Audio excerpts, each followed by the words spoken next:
Hello students, welcome to the channel of SBR EdTech. আজকে তোমাদের জন্য খুবই গুরুত্বপূর্ণ একটি ক্লাস নিয়ে এসেছি, the green house effect by Carl Dennis, এই কবিতার উপরে, যেখানে আজকে line by line, stanza by stanza আমরা এটির বাংলা ডিপ মিনিংগুলি বুঝে নেব এবং প্রতিটি ওয়ার্ড মিনিং আমরা জেনে নেব। প্রথমেই বলে রাখি, আমার এই চ্যানেলে তোমরা কিন্তু প্রতিটি সেই গল্প এবং কবিতার অ্যানিমেটেড ভিডিওস পেয়ে যাবে। তাই যে কোনো গল্প তোমাদের ক্লাস 12 বা 11-এর, সেগুলিতে তুমি নামটি লিখে পাশে এসবিআর এডটেক লেখো, সেটির অ্যানিমেটেড ভিডিও তোমরা পেয়ে যাবে। তবে এই যে দ্য গ্রিন হাউস এফেক্টের অ্যানিমেটেড ভিডিও দেওয়া রয়েছে, তবুও অনেক স্টুডেন্ট তোমরা এলাবোরেটেড মানে বিস্তৃত মানে চেয়েছো, তার জন্য আমি এই ভিডিওটি তোমাদের জন্য নিয়ে এসেছি। তো হ্যালো গাইস, আমি তোমাদের এসবিআর স্যার নিয়ে এসেছি তোমাদের জন্য আজকে দ্য গ্রিন হাউস এফেক্টের এই বাংলা মিনিংয়ের ভিডিওটি। দেখতেই পাচ্ছ পুরো কবিতাটা আছে, কিন্তু আমাদের কথা কি, আমরা স্ট্যান্জা বাই স্ট্যান্জা পড়বো। স্ট্যান্জা কটি স্ট্যান্জা রয়েছে? আমি যেভাবে ভাগ করেছি সেভাবে 13টি স্ট্যান্জা রয়েছে। তো প্রতিটির আজকে আমরা ডিপ মিনিং বুঝে নেব। দেখো, প্রথমে কবিতাটি শুরু হয়েছে, the gradual warming trend will likely go on. মানে গ্র্যাজুয়াল মানে কি বলতো, ক্রমশ, যেটা ধীরে ধীরে বাড়ছে প্রতিদিন। ঠিক আছে, গ্র্যাজুয়াল মানে কি ধীরে ধীরে বেড়ে চলা, বা যেটা ক্রমশ বাড়ছে। কি বাড়ছে? ওয়ার্মিং বাড়ছে। ওয়ার্মিং মানে হচ্ছে উষ্ণতা, যেটা এইটা বাড়তেই থাকবে। গো অন মানে চলতে থাকা। তাহলে পুরো লাইনে মানে হলো, এই যে উষ্ণতা বৃদ্ধি, এটা ধীরে ধীরে বাড়তেই থাকবে। And the grain belts begin to slide closer to the poles. আর সেই গ্রেইন বেল্টসগুলো যে রয়েছে, গ্রেইন বেল্টস বলতে, গ্রেইন মানে শস্য, গ্রেইন মানে কি শস্য, বেল্টস মানে কি ভূমি। তাহলে শস্যের ভূমি মানে চাষের ভূমিগুলো ধীরে ধীরে, এই যে আমরা এই গ্রামে গঞ্জে চাষ করছি, এশিয়া মহাদেশ, ইউরোপ মহাদেশ চাষ করছি, এগুলো ধীরে ধীরে চলে যাবে পোলসের দিকে। এবার তোমরা বলতে পারো, পোলস কি স্যার? পোলস মানে হলো নর্থ পোল এবং সাউথ পোল। আমরা পৃথিবীকে গ্লোব হিসেবে দেখি, তো পৃথিবীর উপরের অংশ হচ্ছে নর্থ পোল, নিচের অংশ হচ্ছে সাউথ পোল। আর সেই জায়গাগুলি কিন্তু বরফে পুরোপুরি ঢাকা। তবে এই যে এখন যেই ভূমিগুলো রয়েছে, এখন যেই চাষযোগ্য ভূমিগুলো রয়েছে, যেগুলোতে আমরা চাষবাস করছি, ভবিষ্যতে সেখানে কোনো চাষবাস হবে না। সেগুলো চাষবাস কোথায় চলে যাবে? সেই নর্থ পোল এবং সাউথ পোলের দিকে। কারণ কি বলতো, সেই যে নর্থ পোলে বরফ আছে আর সাউথ পোলে বরফ আছে, সেটা গ্লোবাল ওয়ার্মিং, অর্থাৎ পৃথিবীর উষ্ণতা বৃদ্ধির জন্য সেই বরফ তো গলে যাবে। আর গলে যাওয়ার ফলে কি হবে? সেখানে চাষযোগ্য সেই মাটিটি উঠে আসবে। বরফের নিচে কি রয়েছে? মাটি রয়েছে। সেই মাটিগুলিতে তখন মানুষ চাষ করবে, আর এই মাটিগুলো তখন অনুর্বর হয়ে পড়ে থাকবে। আচ্ছা স্যার, এই মাটিগুলো অনুর্বর হয়ে থাকবে কেন? কারণ দেখো, একই মাটিতে আমরা যখন অনেক বছর ধরে বারবার চাষ করতে থাকবো, সেই মাটিগুলি থেকে যত কিছু নিউট্রিয়েন্টস আছে, যেমন নাইট্রোজেন হোক, তারপরে ফসফরাস হোক, এগুলো সব কিছু এককালে শেষ হয়ে যাবে এবং কোনো মাটিতে আর চাষ হবে না। তখন আমাদেরকে যেতে হবে কোথায়? সেই নর্থ পোল আর সাউথ পোল, যেখানে এককালে বরফ ছিল, সেগুলো গলে গিয়ে এখন মাটি এসেছে, সেখানে যেতে হবে। আচ্ছা, সেই দিন কি এখনো এসেছে? না, এখনো আসেনি, কিন্তু আমাদের কার্ল ডেনিস বলেছেন যে খুব শীঘ্রই সেই দিনগুলি আসবে। তবে আমরা বুঝতে পারলাম যে সেই চাষযোগ্য ভূমিগুলি ধীরে ধীরে সেই নর্থ পোল এবং সাউথ পোলের দিকে চলে যাবে। তবে এখানে মানেগুলি রয়েছে, গ্র্যাজুয়াল মানে ধীরে ধীরে, ওয়ার্মিং ট্রেন্ড মানে হচ্ছে সেই যে উষ্ণতা বাড়ছে, সেটা আস্তে আস্তে বাড়তেই থাকবে। লাইকলি মানে সম্ভবত। গ্রেইন বেল্টস মানে হচ্ছে, গ্রেইন মানে শস্য, আর বেল্টস মানে সেই অঞ্চল বা চাষের ভূমি। আর এখানে স্লাইড মানে হচ্ছে সরে যাওয়া, এই যে স্লাইড ক্লোজার বলে না, এটা স্লাইড করে দেয়, একটু সরিয়ে দে, তো সরিয়ে দেওয়া। আর পোলস মানে হচ্ছে মেরু অঞ্চল। মেরু অঞ্চল মানে কি? উত্তর মেরু, দক্ষিণ মেরু, শুনেছো? উত্তর মেরু নর্থ পোল, দক্ষিণ মেরু হচ্ছে সাউথ পোল। তাহলে প্রথম স্ট্যান্জা আমরা ভালো মতো বুঝলাম। সেকেন্ড স্ট্যান্জাতে আসি, সেখানে বলা হয়েছে, the plain states will be abundant. Abundant মানে কি? অ্যাবান্ডেন্ট মানে নির্জন, যেখানে আর কেউ থাকবে না, যেখানে মানুষরা বাড়ি ছেড়ে চলে যাবে। প্লেন স্টেটস বলতে এখানে আমেরিকার সেই স্টেটসগুলোর কথা বলা হয়েছে, বা সমতল অঞ্চলের কথা বলা হয়েছে। বুঝতে পারছো? আমেরিকার আরেক নাম কি? United states of America. অনেকগুলি স্টেট মিলে, অনেকগুলি রাজ্য মিলে আমেরিকা তৈরি হয়েছে। সেই যে সমভূমি অঞ্চলগুলো সবাই ছেড়ে দিয়ে চলে যাবে, অ্যাবান্ডন করে দিয়ে চলে যাবে। অ্যান্ড জায়েন্ট ডাস্ট বাউলস, এবং as giant dust bowels, as মানে কারণ সেগুলো একটা জায়ান্ট ডাস্ট বাউলসে পরিণত হয়ে যাবে, মানে অনেক ধুলাময় রাজ্যে পরিণত হয়ে যাবে।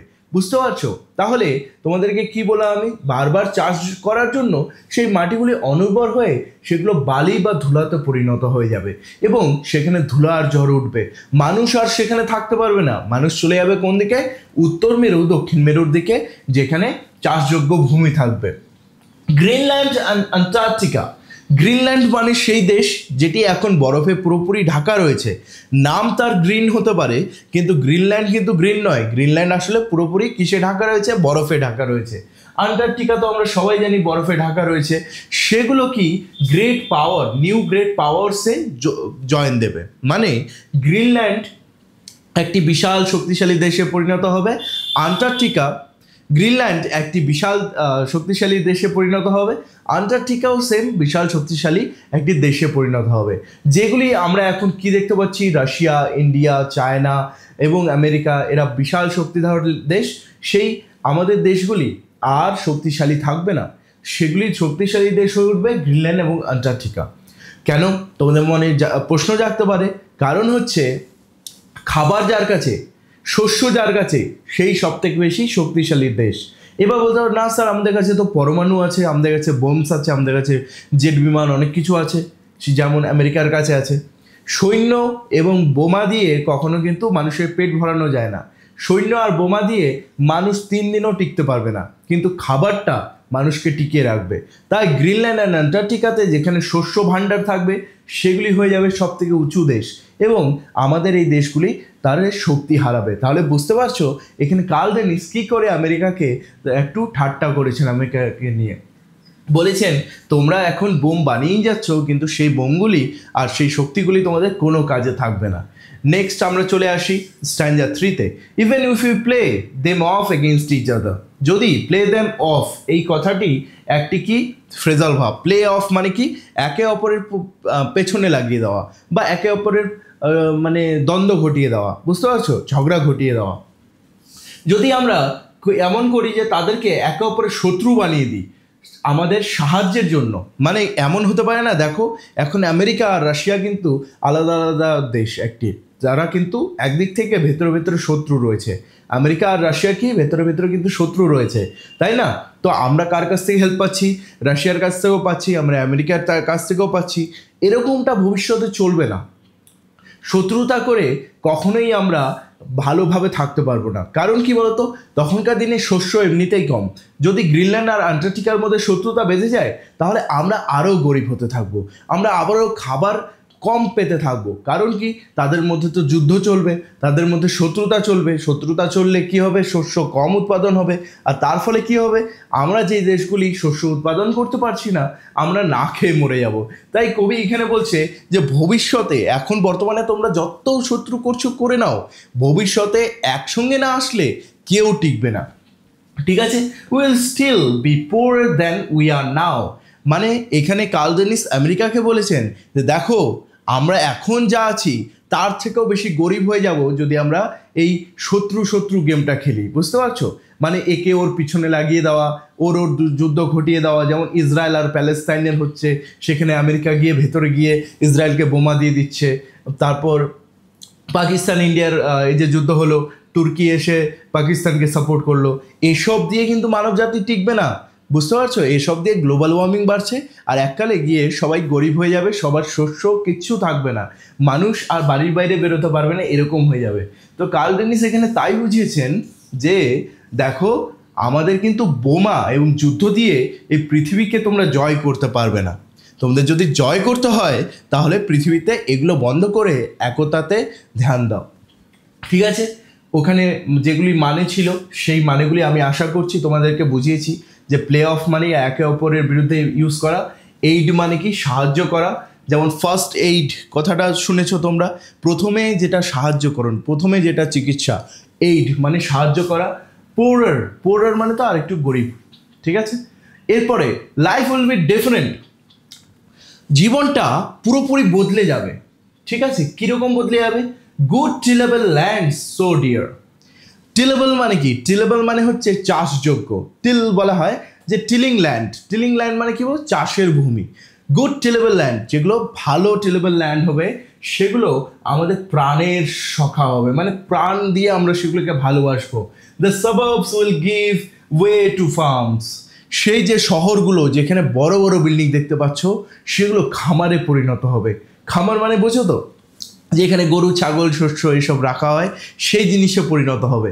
মানে ভবিষ্যতে মানুষজন আর বিল্ডিং এগুলোর বেশি পরোয়া করবে না, খাবারই নেই তো বিল্ডিং দিয়ে হবেটা কি, তাই না?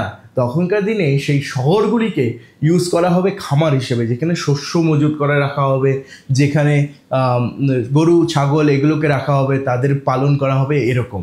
মানে বুঝতে পারছো এখানে লাইফটা পুরোপুরি চেঞ্জ করে দিয়েছে। আচ্ছা, আর এই যে গুড টিলেবল ল্যান্ড বলতে এখানে সেই শহরতলির জমিগুলোর কথা বলা হয়েছে। সেই শহরের জমিগুলো যেগুলোতে এখন বিল্ডিং রয়েছে, সেই বিল্ডিংগুলোর নিচের যে জমিগুলো, সেই মাটিগুলো কিন্তু উর্বর রয়েছে, সেই মাটিতে কিন্তু চাষ হচ্ছে না, তাই না?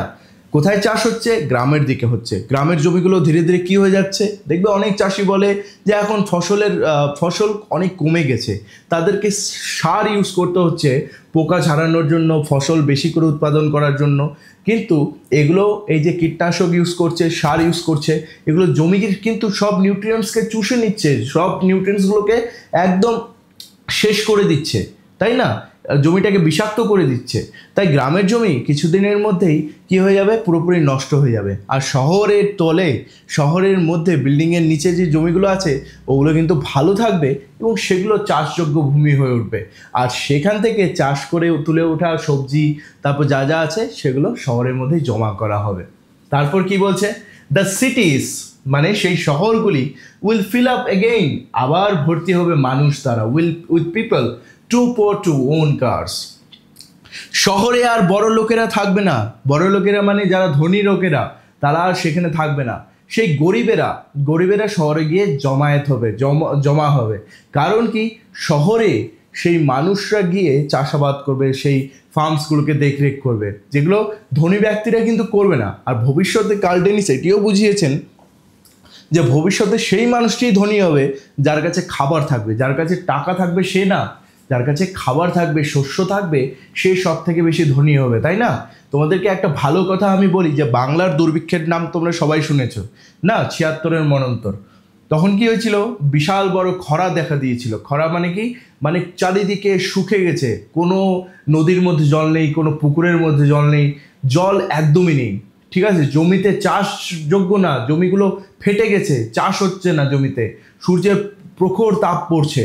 তখন একমাত্র কারা টিকেছিল জানো? ধনীরা কিন্তু না, তখন টিকেছিল ফার্মার্সগুলো, যারা ধানের গোলাতে ধান জমিয়ে রেখেছিল, যারা জমিতে কোনো রকম করে চাষবাস করে নিজেদের পরিবারকে চালিয়েছিল। তখন কিন্তু সেই ধনী ব্যক্তিরা, মধ্যবিত্ত ব্যক্তিরা অনেক বেশি তাদের টাকা অপচয় হয়েছিল সেই ফার্মার্সদের কাছ থেকেই সেই মানে শস্যগুলি কিনে নেওয়ার জন্য। তাহলে বুঝতে পারছো যে আসল ধনীটাকে, আসল ধনী হচ্ছে সেই ফার্মার্সগুলো, যারা আমাদেরকে খাদ্য দিচ্ছে। কারণ খাদ্য ছাড়া কোনো দিন আমরা টিকতে পারবো না। কিন্তু বিল্ডিং আর এই টাকা পয়সা কিন্তু কোনো মাইনে রাখে না, তাই না? টাকা দিয়ে জাস্ট আমরা একটা জিনিস নিতে পারি, কিন্তু খাদ্যটা হচ্ছে এমন জিনিস যেটা ছাড়া মানুষ অচল। চলো, তারপরে বুঝতে পারছো যে সেই গরিব পিপলগুলো সেখানে গিয়ে জমায়েত হবে সেই সিটির মধ্যে। তাদের কাছে এত কম টাকা থাকবে যে তারা কি গাড়ি অবধি কিনতে পারবে না। তাহলে বুঝতে পারছো এখানে কার্ল ডেনিস বলেছে তোমরা যে এখন বাস বা ট্রেন এগুলো ইউজ করছো না, সবাই 4 চাকা বাইক নিচ্ছ, আর সেগুলোর ফলে বেশি বেশি করে গ্লোবাল ওয়ার্মিং হচ্ছে। ভবিষ্যতে এমন হবে যে তোমাদের কাছে টাকাই থাকবে না সেই গাড়ি বা সে বাইক চালানোর জন্য, কারণ এতটা তখন আকাল পড়বে। এটা ধনীদের ক্ষেত্রেও বলছে, গরিবদের ক্ষেত্রেও বলছে। কারণ কি বলতো, তখন সমস্ত গাড়িগুলোকে একটি খারাপ রূপে দেখা হবে, কারণ পৃথিবীটা পুরোপুরি নষ্ট হয়ে গেছে একমাত্র সেই গাড়ি, একমাত্র সেই কলকারখানা আর সেই ডিভাইসেসগুলো লাইক এসি, ফ্রিজ, যেগুলো এই পৃথিবীকে উত্তপ্ত করছে। কারণ মানুষ খাওয়ার জন্য সব কিছু করতে পারে, বুঝতে পারছো? মানুষের যখন খিদে পায় তখন নিজের যত পছন্দের জিনিসই হোক না কেন সেগুলোকে ত্যাগ করতে পারে। কারণ মানুষের 1 নম্বর মোটিভ হলো নিজেকে বাঁচানো আর পরিবারকে বাঁচানো। Walking to work or crowding on trolleys. আচ্ছা, সেই যে শহরের মানুষগুলো, যারা দরিদ্র মানুষগুলো শহরে গিয়ে জমা হবে, তারা আর গাড়ি নেবে না, তারা হেঁটে হেঁটে কাজে যাবে, হেঁটে হেঁটে মাঠে যাবে। এখনও গ্রামের মধ্যে কি হয়, চাষিরা কি গাড়ি নিয়ে যায় মাঠের মধ্যে? না, তারা হেঁটে হেঁটে যায়, তারা সাইকেল নিয়ে যায়, বা যারা একদম ভেতরের গ্রামের তারা কি ট্রলিগুলোতে যায়। ট্রলি মানে কি, যেগুলো মহিষের গাড়ি, গরুর গাড়ি, বা যেগুলো ট্রাক্টর দিয়ে টানা হয়, সেই গুলোতে গিয়ে মানে দলে দলে লোকে সেই চাষের ভূমিতে যাবে কাজ করতে। We will move down the streets lined with practical nut trees. আমরা তখন সেই রাস্তা দিয়ে হাঁটবো যেখানে রাস্তার দুপাশে দেখতে পাবে বাদাম গাছ লাগানো আছে। মানে এখানে বুঝতে পারছো, এখনকার দিনে আমরা রাস্তার চারপাশে কি গাছ লাগাচ্ছি, অনেক যেই গাছগুলো আমাদের কোনো কাজে লাগবে না। যেমন ধরে নাও সেগুন গাছ। না স্যার, সেগুন গাছ তো কাজে লাগবে স্যার। সেগুন গাছ দিয়ে কোনো খাবার হয় না, সেগুন গাছ দিয়ে জ্বালানি হয়, সেগুন গাছ দিয়ে ফার্নিচার হয়, মানে বসার সেই সোফা, আলমারি এসব হয়, খাট হয়। কিন্তু মনে রাখবে, সেগুন গাছ কিন্তু খাওয়া যায় না। তখন মানুষেরা কিসে ধ্যান দেবে? খাবারের গাছ লাগানোতে। কারণ খাবারের আকাল পড়েছে, ফার্নিচারের আকাল পড়েনি। কিসের আকাল পড়েছে? খাবারের। তাহলে তুমি রাস্তার দুপাশে বাদামের গাছ দেখতে পাবে। সেগুলো যে কোনো বাদাম হতে পারে, যেমন আমাদের বলতে গেলে আমন্ডসের কথা বলতে পারো না। চলো, প্র্যাকটিক্যাল নাট ট্রিজ মানে বুঝতে পারলে, সেই বাদামের গাছ। Not elms, not oaks. আমেরিকাতে রাস্তার দুপাশে এলম গাছ দেখা যায় আর ওক গাছ দেখা যায়। ওক ফল থাকে, ওক ফল মানুষ কিন্তু সেরকম খায় না। মনে রাখবে, ওক ফল পশু পাখিরা খায়, সেই মানুষ খায় না।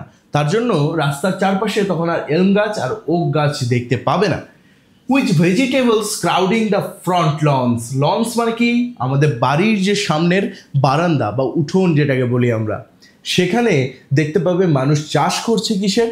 ভেজিটেবলসের। ভেজিটেবলস মানে তো সবাই জানো, শাকসবজি, যেগুলো ক্যাবেজ হতে পারে, ক্যাবেজ মানে বাঁধাকপি, ফুলকপি হতে পারে, বেগুন হতে পারে, লঙ্কা হতে পারে, আলু হতে পারে, এসবের চাষ মানুষেরা করবে। এবার আমেরিকাতে একটু তুমি ভাবো, আমেরিকাতে বাড়িগুলো কেমন হয়? বাড়িগুলো কিন্তু বিশাল বড় বড় বিল্ডিং হয় না, কিন্তু বাড়িগুলোর সামনে অনেকটা জায়গা থাকে, তারপরে রাস্তা থাকে। সেই যে জায়গাটা, সেখানে তারা চাষবাস করবে, সেখানে ভেজিটেবলস লাগাবে। সেগুলো তারা সমান করে দিয়ে গাড়ি রাখা পার্কিং আর রাখবে না, সেগুলোতে তারা ইউটিলাইজ করে নিজের শাকসবজিগুলো উৎপাদন করবে। এখানে সেই কথাই বলেছেন আমাদের কার্ল ডেনিস। কার্ল ডেনিস এখানে দেখিয়েছেন যে আমেরিকা একটি খুবই শক্তিশালী দেশ, ওয়েপেন্সের দিক থেকে হতে পারে, পাওয়ারের দিক থেকে হতে পারে, কিন্তু আমেরিকা কিন্তু অনেক বেশি একটি উইক দেশ। কিসের দিক থেকে? খাবার উৎপাদনের দিক থেকে, আর আরও অন্যান্য জিনিসগুলি রয়েছে, যেমন কি ওষুধপত্রের দিক থেকে। ঠিক আছে না? মনে রাখবে, আমাদের ভারতীয় ইঞ্জিনিয়ার এবং ডক্টরস দিয়ে কিন্তু আমেরিকার দেশটি চলছে। তোমরা যারা জানো না, আমাদের ভারতের প্রায় 50% ইঞ্জিনিয়ার্স আমেরিকা দিকে কাজ করে। ঠিক আছে, আমেরিকাতে গিয়ে ইঞ্জিনিয়ার্স দেখবে 50% আমাদের ভারতীয় রয়েছে। ভারত সব থেকে বেশি ইঞ্জিনিয়ার কি করে? এক্সপোর্ট করে, মানে ভারত থেকে বাইরে কাজ করতে যায় সব থেকে বেশি ইঞ্জিনিয়ার্স। সেই ইঞ্জিনিয়ার্সগুলি ভারতের পিছনে যদি কাজ করতো, আজ আমাদের দেশ কতই না মহান হতো, তাই না? The tax base will be too small to support the public buildings. Public buildings মানে কি? তোমরা সবাই দেখেছো যে ডিএম অফিসে যেতে হবে। ডিএম অফিস মানে কি? ডিস্ট্রিক্ট ম্যাজিস্ট্রেটের অফিসে যেতে হবে, বা আমাকে ওই সরকারি আদালতে যেতে হবে, বা সরকারি সেই ভেহিকেল অফিসারের অফিসে যেতে হবে। এগুলো খুবই কমে যাবে। মানে আমাদের কাছ থেকে যে এত ট্যাক্স নেওয়া হচ্ছে, কিসের জন্য ট্যাক্স নেওয়া হচ্ছে? সেই অফিসার, সেই বিল্ডিংগুলোকে চালানোর জন্য সেই ট্যাক্সগুলো কমে যাবে। মানে বলা হচ্ছে গভর্নমেন্ট আর পাওয়ারফুল থাকবে না, গভর্নমেন্ট আর সেই পাওয়ারে থাকবে না যে মানুষের কাছ থেকে ট্যাক্স নেবে। ঠিক আছে, ভবিষ্যতে গ্রিন হাউস এফেক্ট যখন একদম প্রবল হয়ে যাবে, তখন মানুষ নিজের জীবন বাঁচানোর ক্ষেত্রে ভাববে, তখন আর গভর্নমেন্ট তাদের উপরে কন্ট্রোল করতে পারবে না। We'll have to donate hours after each week to wreck the lawn. আমাদেরকে ডোনেট করতে হবে। ডোনেট মানে কি? আমাদেরকে স্বেচ্ছায় কাজ করতে হবে। কি কাজ করতে হবে? আমাদের এই যে সপ্তাহে যে আমরা সেই ফাঁকা দিনগুলি পাই বা ফাঁকা সময়গুলি পাই, যেমন আমরা শনিবার আর রবিবার সময় পাই, সেরকম বাংলাদেশে দেখলে তারা শুক্রবার ছুটি রাখে। সেরকম আমেরিকাতে শনি রবি ফাঁকা রাখে।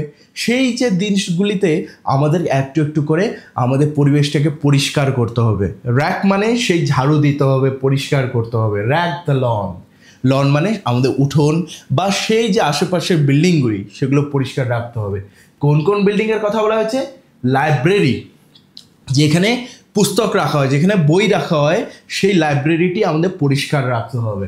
অ্যান্ড দ্য সিটি হল, সিটি হল বলতে এখানে আমাদের সিটির মধ্যে যে বড় বড় বিল্ডিংগুলি রয়েছে, যেগুলো সরকারি বিল্ডিং, সেগুলোকে এখানে সিটি হল বলা হয়েছে, সেগুলি পরিষ্কার রাখতে হবে। কারণ কি, পুরোপুরি দায়িত্ব, দেশের দায়িত্ব নাগরিকের উপরে চলে আসবে, নাকি সরকার সেটা দেখবে। যেমন এখন দেখি আমরা সরকারের গাড়িগুলো চলছে, নোংরা উঠিয়ে নিয়ে যাচ্ছে, সেগুলো পুরোপুরি নাগরিকের দায়িত্বে চলে আসবে। নাগরিক তখন সেই নোংরা জিনিসগুলি ঠিক জায়গায় ফেলবে, যাতে আমাদের পরিবেশটি দূষণ না হয়। না হলে যদি আমরা এইটি চালিয়ে যাই, তাহলে গ্লোবাল ওয়ার্মিং দিয়ে কিন্তু পুরো পৃথিবী ধ্বংস হয়ে যাবে, আর আমাদের মানুষের অস্তিত্ব থাকবে না।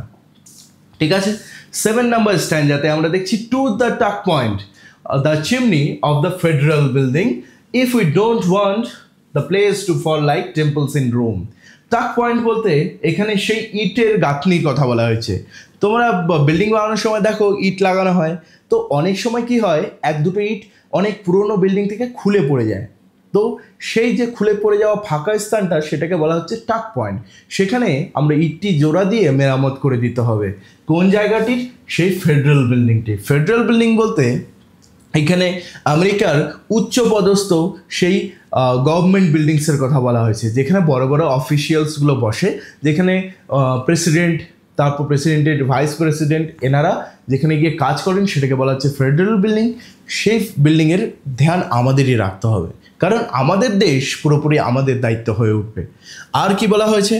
যদি আমরা না চাই আমাদের সেই দেশ পতন হোক সেই রোমের টেম্পলসদের মতো, রোমের মন্দিরদের মতো। রোম একটি মহান সাম্রাজ্য ছিল, যেটি অনেক বেশি শক্তিশালী ছিল, কিন্তু রাজারা মানে রোমের সম্রাটরা অনেক বেশি বলতে অলস হয়ে গেছিল শেষের দিকে, এবং তারা কি সেই লালসায় ভরে গিয়েছিল।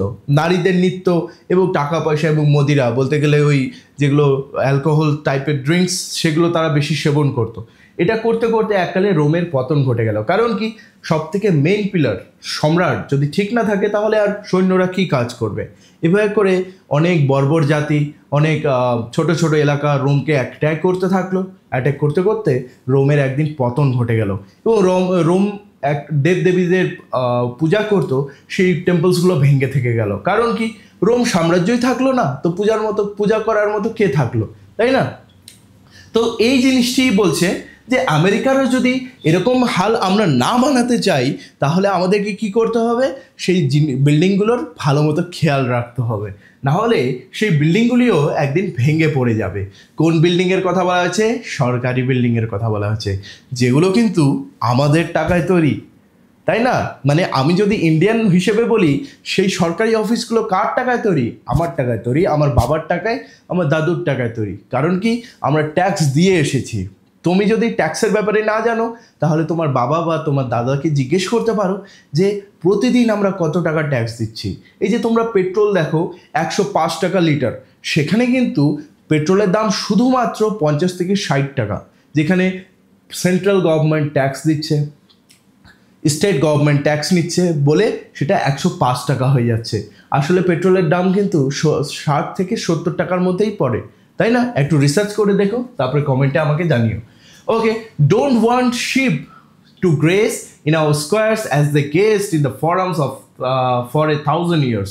যদি আমরা না চাই যে আমাদের সেই জায়গাগুলির মধ্যে, আমাদের উঠানগুলির মধ্যে, আমাদের সেই এলাকার মধ্যে বা সেই বড় বড় বিল্ডিংয়ের সামনে সেই শিপ মানে ভেড়াগুলি চড়ে বেড়াক, মানে সেগুলো জঙ্গলে যাতে না পরিণত হয়ে যায়, তাহলে আমাদের কি করতে হবে?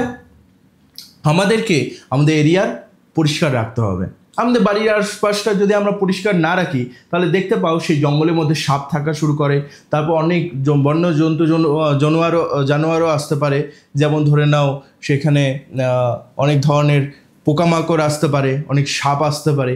তো সেইভাবেই আমরা যদি বিল্ডিংগুলোকে ভালো মতো খেয়াল না রাখি, আমরা যদি সেই সামনের উঠোনের ঘাসগুলো ভালো মতো না কেটে রাখি, একসময় কী হবে, সেখানে ভেড়া ছাগল এগুলো চড়ে বেড়াবে।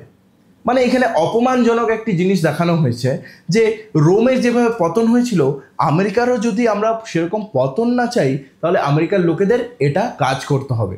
সেম আমরা ইন্ডিয়ার ক্ষেত্রেও বলতে পারি, তাই না? তাহলে ভবিষ্যতে বুঝতে পারছো, গভর্নমেন্টের কাছে আর কোনো পাওয়ার থাকলো না, থাকলো কার কাছে পাওয়ার? সেই পুরোপুরি নাগরিকের কাছে। আর এখানে ফোরাম বলতে সেই রোমান বড় যে হলের কথা বলা হয়েছে, যেখানে রোমের বড় বড় নেতারা বসতো, রোমের সম্রাটরা বসতো, সেই জায়গার কথা বলা হয়েছে।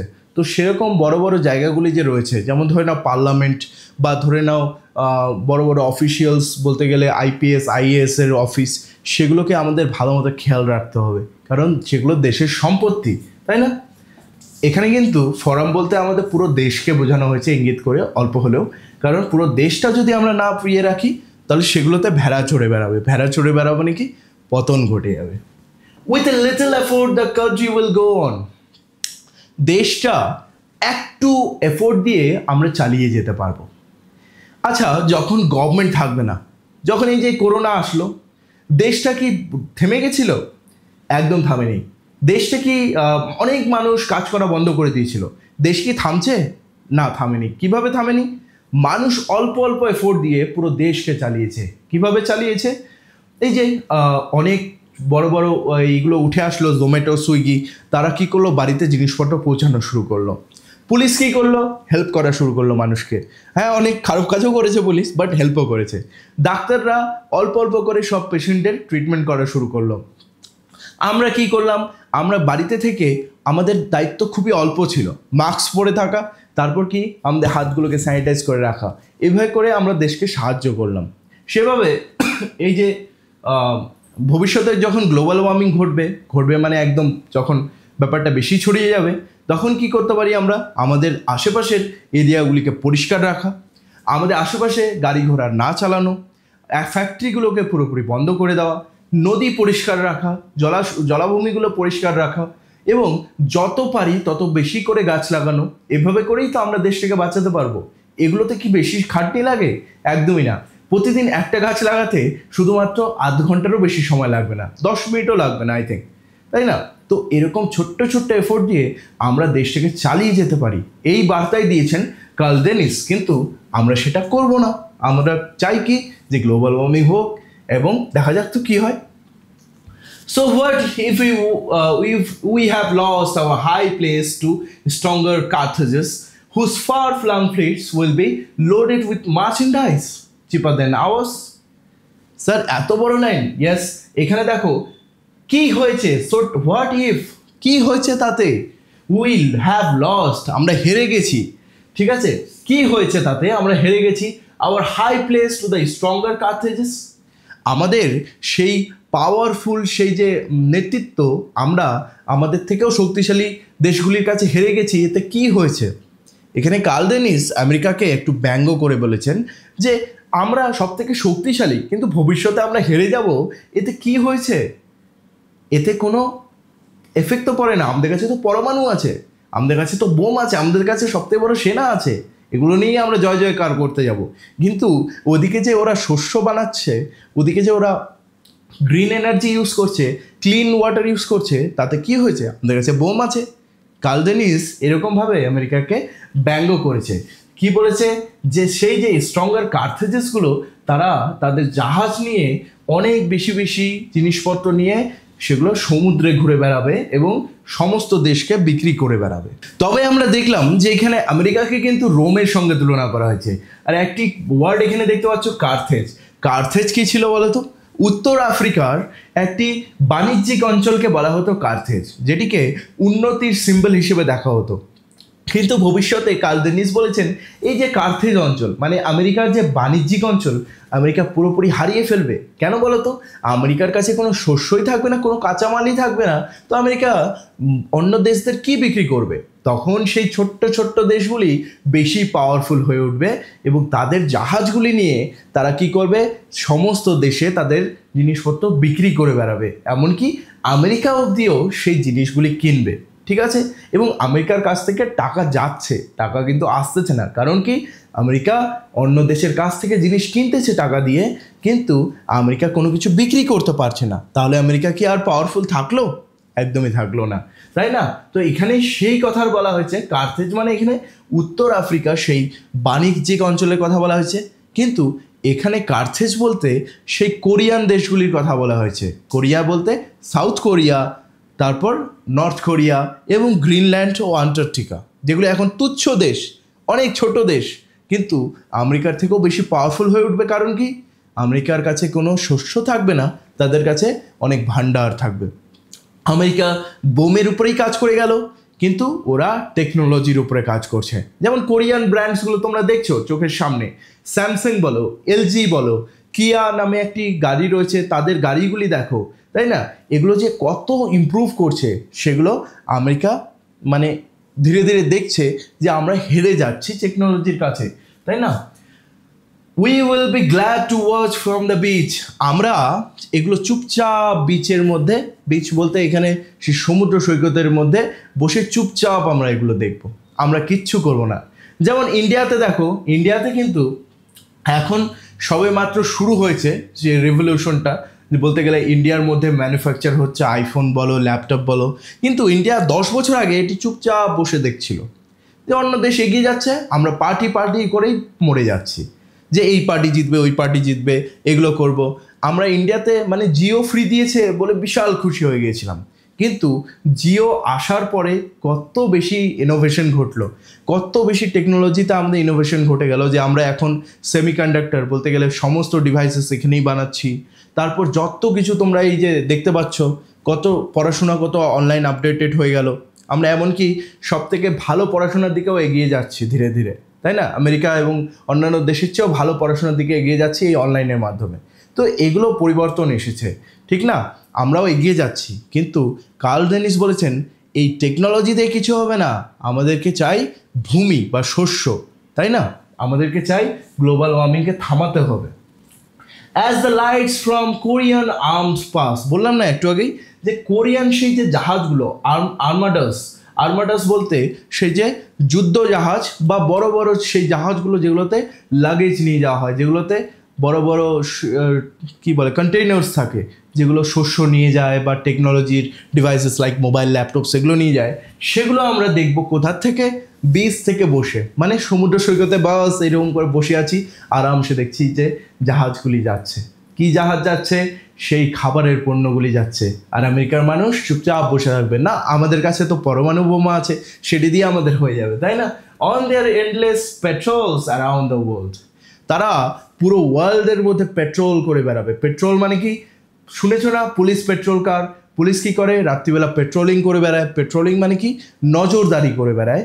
তখনকার দিনে আমেরিকা আর অত পাওয়ারফুল থাকবে না, রাশিয়া অত পাওয়ারফুল থাকবে না, তারা কি নর্থ কোরিয়া আর সাউথ কোরিয়ার জাহাজগুলো পুরো পৃথিবীকে তখন পেট্রোলিং করে বেড়াবে, মানে দেখে বেড়াবে সব ঠিক আছে কিনা, তারা তখন গার্ড করবে, আর আমরা সেগুলো বসে বসে দেখব। তাহলে এখানে নিচে দেখতে পাচ্ছ পেট্রোল মানে টহল এবং আর্মাডাস মানে যুদ্ধ জাহাজ। এবার আমরা শেষের দিকে চলে এসেছি, স্ট্যান্ডার 12, let them have their little time in the sun. আবার কার্ল ডেনিস কিছুটা ব্যঙ্গ করে বলেছে যে তারাও বেশি দিন টিকবে না, তাদেরকে এই গরম সূর্যের নিচে একটু উত্তাপটা নিতেই দাও, একটু আনন্দ ফুর্তি করতে দাও, তাদেরও একদিন ভূমিটি নষ্ট হয়ে যাবে, তাদের কাছেও একদিন খাবার থাকবে না। সেটি কার্ল ডেনিস বলেছেন যে তাদের লাভ নেই, তারাও একদিন এটি ভুগবে।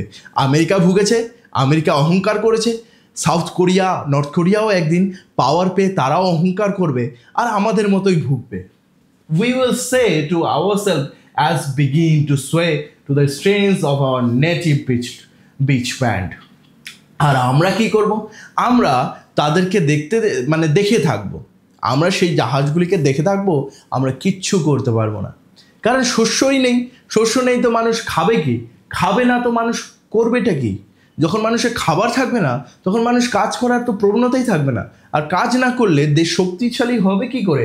আমরা এখন কি করবো? বিচের মধ্যে গান করব, নাচ করব, আর চুপচাপ এগুলো দেখব। সেই ব্যান্ডের আওয়াজ হবে, আমেরিকাতে বিচের মধ্যে ব্যান্ড হয়, ব্যান্ড বলতে গেলে গান বাজনা হয়, আমরা সেখানে নাচবো, আমরা দেখব, আর আমরা কিচ্ছু করতে পারবো না, কার্ল ডেনিস তাহলে আমেরিকাকে লাস্টের দিকে ব্যঙ্গ করেছেন, বলেছেন আমেরিকা তুমি যেটা পরমাণু নিয়ে তুমি যে এত বড় জেট বিমান আর সবথেকে বড় সেনা নিয়ে অহংকার করছো, সেটাই এককালে তোমার পতন ঘটবে, তাই না? তোমার কাছে অনেক পাওয়ার থাকতে পারে কিন্তু তোমার কাছে সেই বেসিক জিনিসগুলো নেই যেগুলোর জন্য মানবজাতি বেঁচে আছে। সেটা কি? সেটা খাবার, শস্য। ওই ক্যান ফুড দিয়ে কিছু হয় না, বুঝলে? মাছ ক্যান ফুডের মধ্যে রেখে দিয়ে ওটা দিয়ে কিছু হয় না। মানুষের দরকার শাক সবজি, মানুষের দরকার গাছপালা, সেগুলো না থাকলে না পুরো জায়গা বাঞ্জার হয়ে যাবে। মরুভূমিকেই দেখে নাও, মানুষ বাঁচতে পারে সেখানে?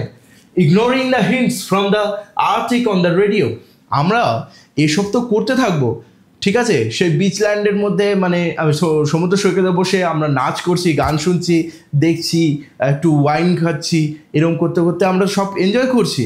রেডিওর মধ্যে প্রতিনিয়ত প্রতিদিন যে সেই হিন্টস বাজছে, হিন্টস বলতে গেলে সেই যে খারাপ সংকেত, খারাপ বার্তা দেওয়া হচ্ছে।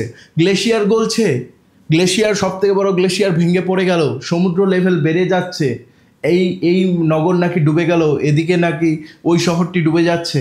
আমরা সেগুলোকে পাত্তা দেবো না, আমাদের কাছে তো পরমাণু আছে, আমাদের পরমাণু দিয়েই হয়ে যাবে, তাই না?